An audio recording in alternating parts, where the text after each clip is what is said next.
Ialay niya ang kanyang nagkaisa-isang anak sa Diyos po. Sumunod po si Abraham dahil sa kanyang pananampalataya po, sumunod po siya.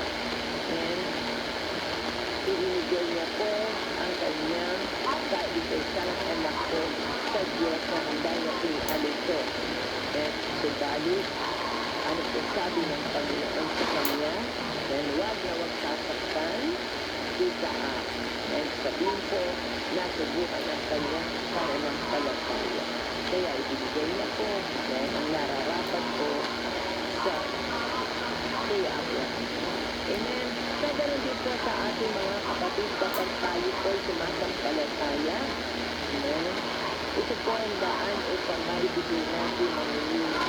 Ito po ang daan upang maibigay po natin ang hinihingi ng Diyos po sa ating dahil sa ating pagsampalataya, mga kapatid. At dahil po sa ibibigay po ni Lord ang ating hinihingi po. Amen. So, kaya natin, kapatid, na ibigay sa Diyos ang nararapat po sa Kanya dahil po sa ating pananampalataya. Amen. So, pang-anim mga hinalas ng kapatid, dahil ang pagsampalataya sa Kanya ay daan upang ituring natin na siya ang pinakamahalaga sa puso. Amen. So, amen.